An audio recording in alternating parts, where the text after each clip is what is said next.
will slow them down, will slow down their aggressiveness. But at the same time, there's also the danger that a country with an internal problem may try to create an external problem. In other words, this is the wag the dog strategy in order to divert the attention of the public to the internal domestic problem, create an external problem, and appeal to nationalism. It can make them a wounded tiger, can become very aggressive. And of course, as I said, there are opportunities and there are risks. It will also affect us economically. A weakened Chinese economy will also weaken to a certain extent the Philippine economy. And the most recent developments, this was, well, not as recent, but I'll just go over this very quickly. The military commanders, the U.S. military commander said that they're going to challenge China's claims in the South China Sea, that they're going to have a possible combination of the Third Fleet and the Seventh Fleet. And the U.S. Admiral, the Seventh Fleet Commander, the Pacific Fleet Commander, issued a blank warning over Chinese maritime expansion. And there was the question of the U.S. Navy to challenge Chinese territorial claims in the South China Sea. And because of this, in my last lecture, I recommended that the government should convene the Executive Committee of the National Security Council, because this is no joke. We are seeing here the possible confrontation of the two most powerful militaries in the world right in our front yard or our backyard. And I said that we should have at least the Executive Committee of the National Security Council in order to tackle the following questions, some of which have been answered by the developments that I will talk about later. First, the first question was, will the U.S. really send their warships and aircraft within 12 nautical miles of the reclaimed reef?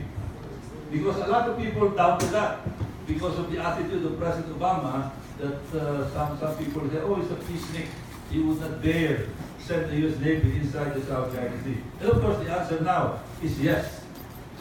They did that with the USS Lassen. And the next question is, if and when this happens, what will be the most likely response of China? Even I couldn't guess it. I think at that time, even President Xi Jinping did not know what would be the response. And of course, the response was nothing. They simply issued warnings. They did not even send a plane.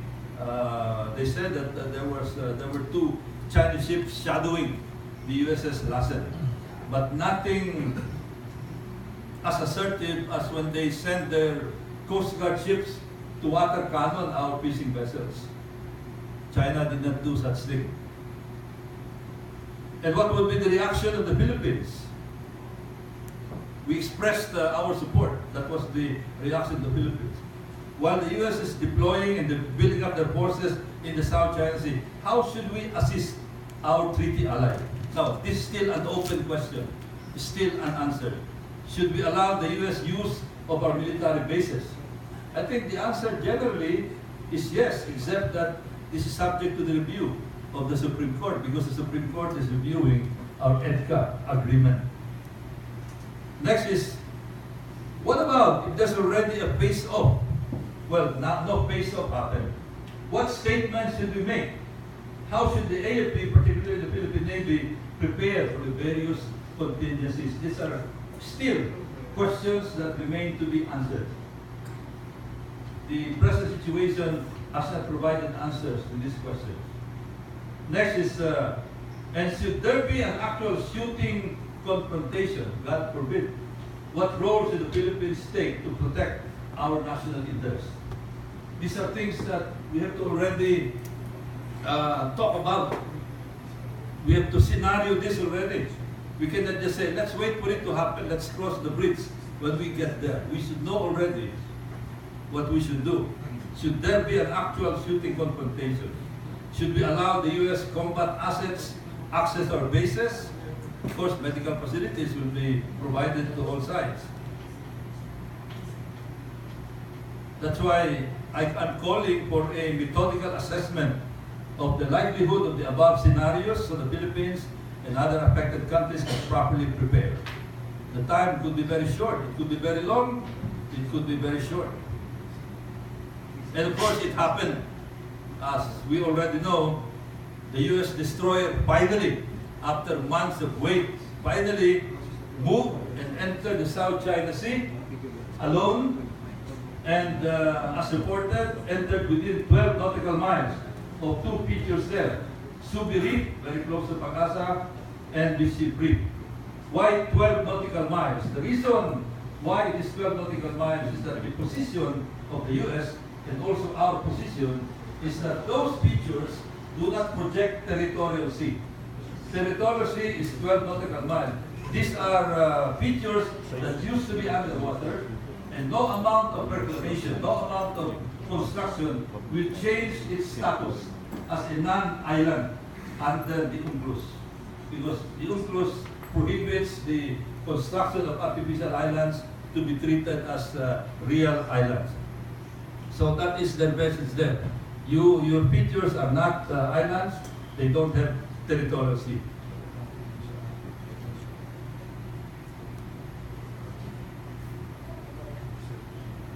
The US just challenged China in the South China Sea and nothing happened. But of course, China issued a warning after the Navy ship passed the disputed islands claimed by Beijing. China said it's a threat to China's sovereignty. They consider the area as part of their sovereignty, and of course we're disputing that. Provoke anger on the part of Beijing. But very curiously, it's not the kind of anger that they would normally display when confronting Vietnam, when confronting the Philippines, and when confronting our fishing vessels in the Scarborough Shoal. The question now, is that good or bad? Should we gloat about it, or should we be thankful about it that they're exercising restraint? In fact, in my blog, I said that China apparently followed the doctrine. Prudence is the better part of valor. That was taught to us on day one in the U.S. Naval Academy. Prudence is the better part of valor. And one interpretation is, don't fence with sorrow. Huwag mo labanan si sorrow sa fencing, siguro talo ka. And in a more vulgar term, don't piss in the windward. I think you will know what happens. What will happen if you piss in the windward. And of course, China responded diplomatically by means of the use of diplomatic process by summoning the U.S. ambassador to protest the ship. And China also issued a warning that a minor incident, and this is true, a minor incident would spark war in the South China Sea because that would be a miscalculation.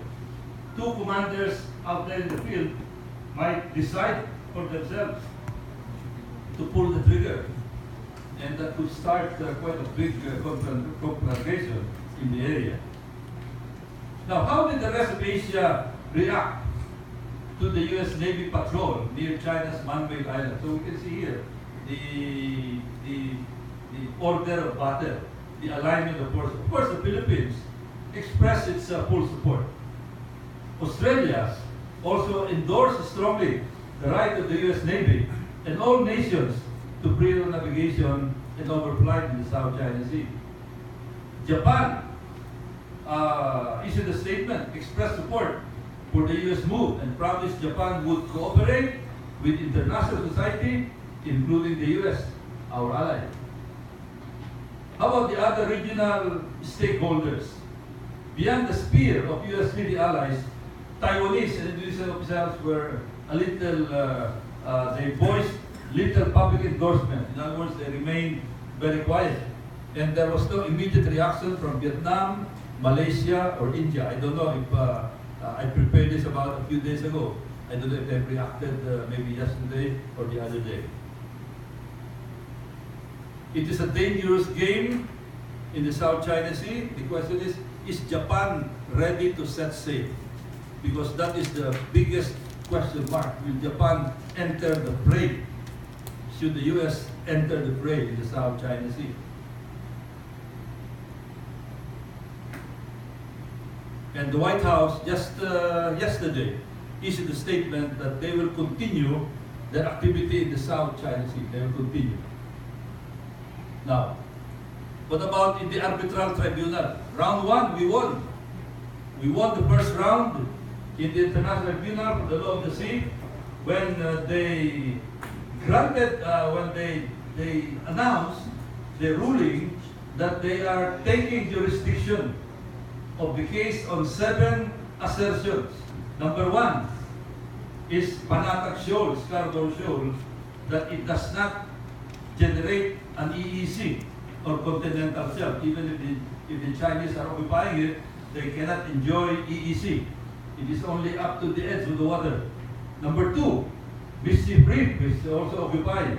Ayungin Shoal, which we are occupying, are low tide elevations that do not generate entitlement to a territorial sea. Same with Govan Reef, same with McKenna Reef, with Mabini Reef. Number 5, they took jurisdiction of the question of whether China has unlawfully prevented Philippine fishermen from pursuing their livelihood in the Panatag Shoal or Scarborough Shoal, and that they have violated their obligations under UNCLOS, and they have breached their obligation, China, under UNCLOS by operating its law enforcement vessels in a dangerous manner, causing serious risk of collision to Philippine vessels navigating in the vicinity of the Panatag Shoal. What would be, of course, we are now entering the question on the merits. What would be the consequence if, God willing, the arbitral tribunal would rule in our favor? The consequence of that is that it will not decide on the physical features of land. It will not decide on the rocks, on the reefs, on the ownership of the reefs, but it will decide on the water. And if they do decide in our favor, that is going to dismantle the 9-dash line and push them back all the way to Hainan. In other words, we will have our unimpeded exclusive economic zone. They cannot claim the central part of the South China Sea that will be declared the global commons for the whole world to enjoy. That will be the consequence of a favorable ruling on merits by the arbitral tribunal. China's maritime entitlements may not extend beyond what UNCLOS states. What does UNCLOS state? EEZ from their coastline, from Hainan. The 9-dash line should be declared invalid. But of course, they have repeatedly said that they're going to, they will not accept the Hague sovereignty on arbitration. And in fact, they repeatedly said that they're not going to honor the decision of the arbitral tribunal. And some people are saying, well, in that case, what we're doing may be a waste of time because they're not going to respect it. I don't think so. It's not as easy as that. It's easier said than done because look at this. The foreign minister said China would accept Hague sovereignty. They shrugged off the UN Tribunal's initial ruling. But China cannot ignore the arbitral tribunal ruling due to international pressure. Because already the US made a statement. The Hague Tribunal ruling will be binding on China. That is the statement of the US, will be binding on China. In other words, what could happen here, if there is a favorable Hague ruling, the US and other countries in the Philippines can waive that piece of document that says you have no business staying in this part of the South China Sea. You have no right under international law. And they can be made a pariah, especially we now have a shift in the ASEAN attitude towards Chinese build-up in the South China Sea. So most of the ASEAN will be in our favor. Even very surprisingly, Seoul calls for South China Sea rights, that the other countries have rights in the South China Sea, contrary to the claim of China.